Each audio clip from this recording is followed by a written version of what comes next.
Imagine you're the captain of a ship. The sea is unpredictable, storms are visible on the horizon, and your destination is months away. If your crew is half asleep and unmotivated, that ship is going to sink halfway there. In a business environment where change happens overnight, the cost of a disengaged team is measurable. Data shows a single underperforming employee can drag down total team performance by as much as 54%. To prevent that, you need a system.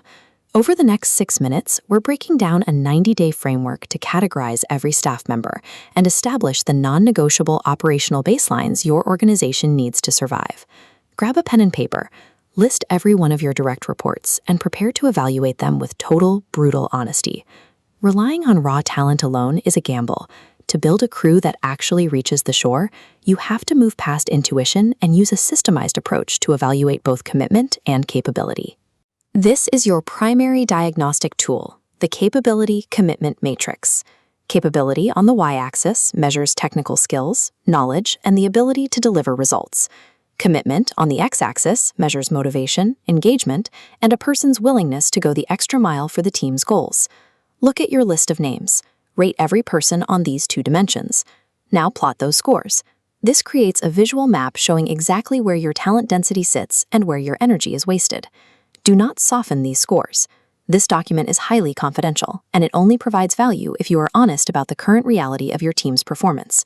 When you're finished, your team will be separated into 4 distinct operational groups, each requiring a completely different management approach.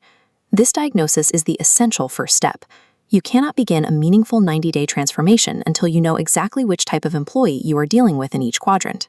Before implementing individual plans, you must establish the team's rhythm. This is your mandatory operational baseline. The rhythm defines the bare minimum weekly activities and meeting cadences needed to maintain order and revenue. It transforms a cluttered calendar into a predictable system of output that everyone on the crew understands. If you are a visionary leader who struggles with the minutiae of schedules, do not ignore this step. Hire or assign an operator specifically to drive this agenda and keep the team accountable to these time blocks. Without this strict structural baseline, any customized development plans will fail because the underlying organization remains in a state of chaos. We start with the bottom left quadrant, the toxic C-types.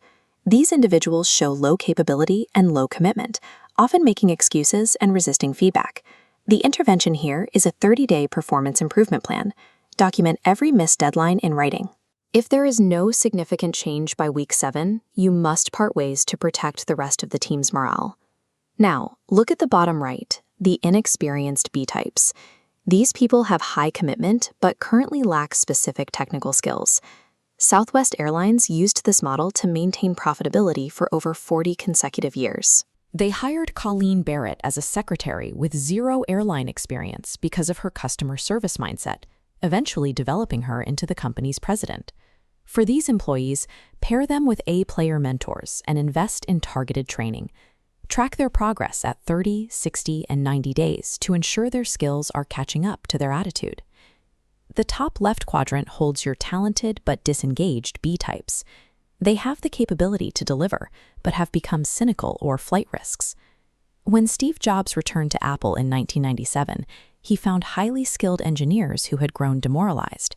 He didn't fire them, he re-engaged them. His strategy was recognition followed by challenge.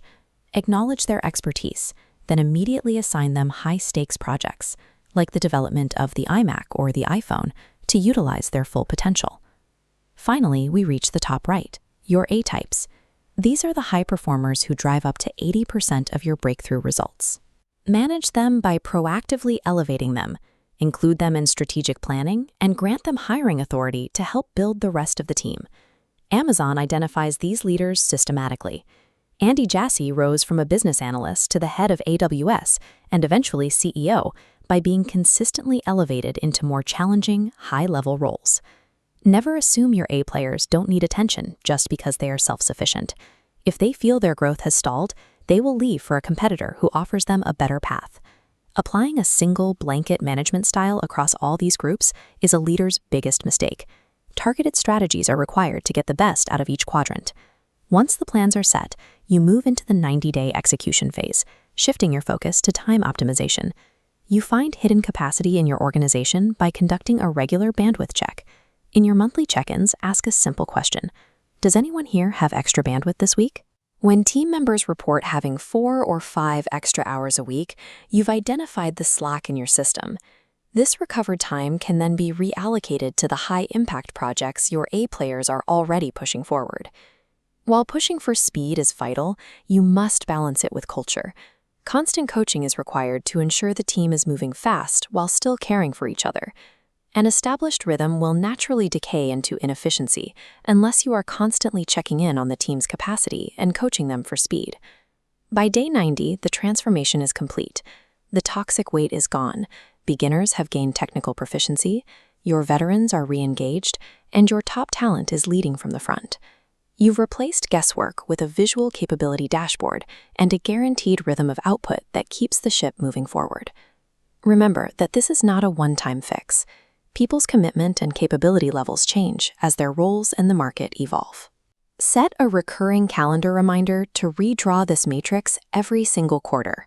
Effective leadership requires architecting a high-performance system that functions consistently, regardless of the storms that hit your organization.